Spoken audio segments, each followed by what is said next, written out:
I'm Matt Delaney from the Great Outdoor Gym Company, talking about my greatest inspiration for real business on Orange.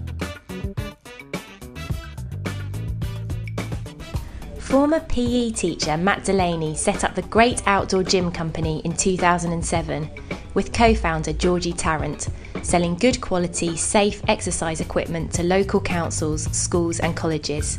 Together they pioneered the idea of the free outdoor gym. Today, their 6 million turnover business has created nearly 100 outdoor gym sites across the country, and the pair are working on distributor deals in Dubai, Holland, Spain, Malta and Italy. We asked Matt about his greatest inspiration. Matt, thanks for joining us today. Now, you started out your career as a PE teacher, so what made you set up the Great Outdoor Gym Company in 2007? Well, I'd always loved doing sport. I'd always had a passion for sport and for other people to be able to have the same opportunities in sport as I did. It was always very good to me, sport, if you like.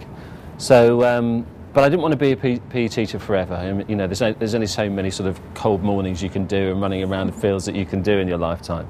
So I decided to try and do something else. I actually moved into Sport England. I worked for Sport England for a while.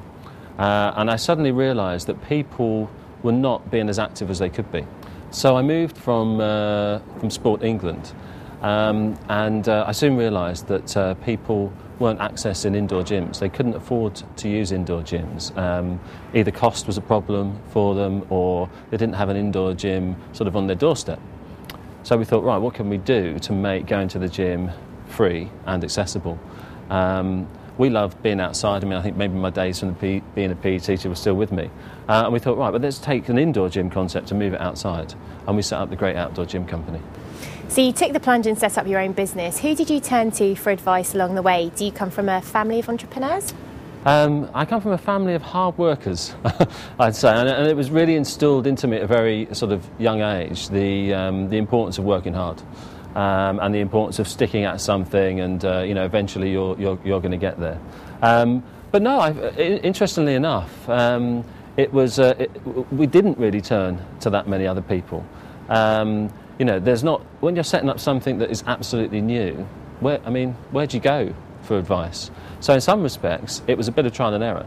And I think what we did is that we worked on our concept, we put it out there, we were brave in many respects, and we worked it out as we went along. And I think actually sometimes that's the best way, because yeah, we can get business advice from people, you can read books, etc. But actually doing it and taking the plunge and really making it work, that's the experience that you need.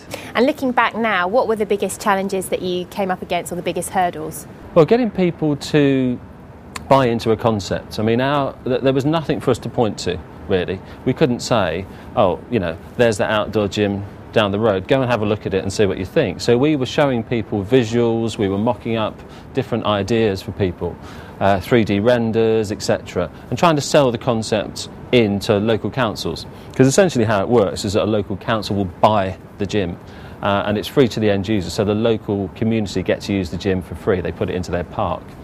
So it was a massive barrier trying to get people to buy into the concept, to try and part with, you know, their money for a concept. You know, it was very, very difficult. So we tried to tap into some very forward-thinking councils and boroughs.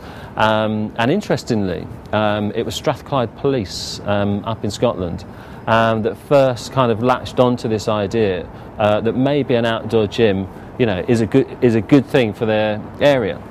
And what they did is that they took this, what can only be regarded as a battleground between two rival gangs, really, up in a fairly rough end of Glasgow.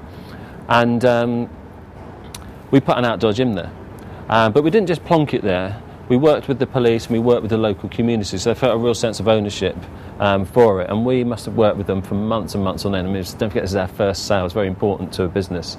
And we worked very closely with them, and we put this gym in there. And I must admit, we put it in with our fingers crossed, because you don't know, is it going to be trashed, is it going to be, you know, pulled down, burnt down, etc. And we did everything we can to try and get around that.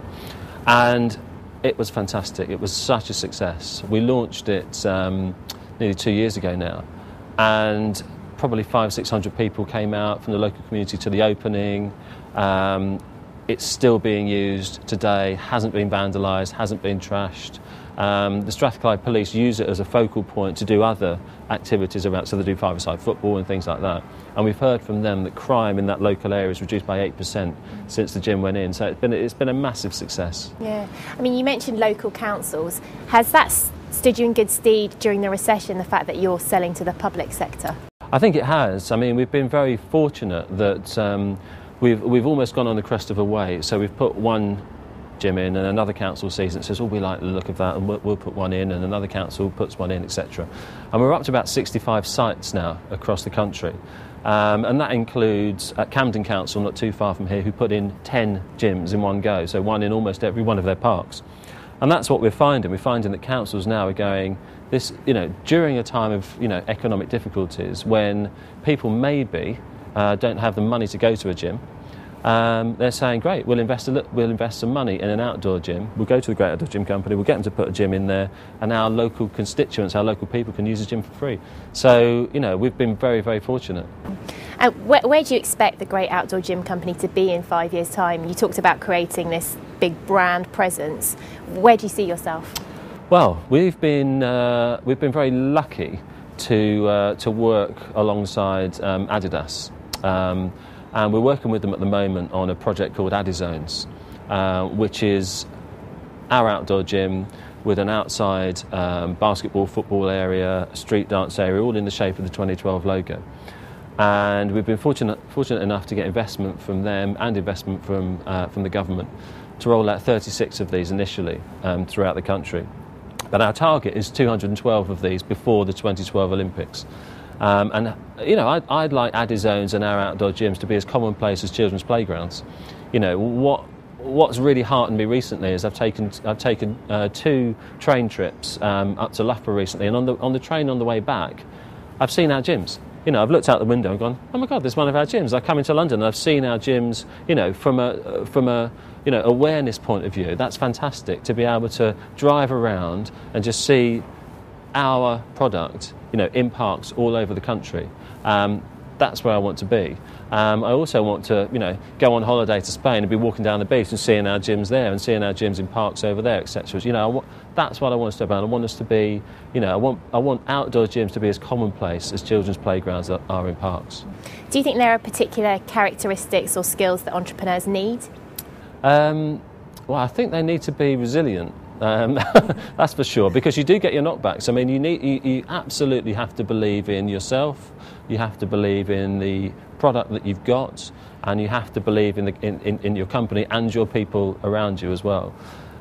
Because there are times when things get very difficult, and there are times when people will be telling you it's not going to happen, and there'll be times when people are saying to you, this is rubbish. This is it's never going to work. And I think so long as you're not deluded and you're not delusional, you've got to keep that belief in yourself, and you've got to keep going. So I think that's an absolute skill, and I think you've got to listen. You've got to listen to people, but ultimately you've got to make your own decision. You've got to be brave, and you've got to say, this is the way I think things have got to go. This is the way I want things to go. I'll listen to what people have to say, but ultimately this is the direction we're going to go. It's not easy then. Well, Matt, best of luck with the business, and thank you for talking to us today. It's been a pleasure.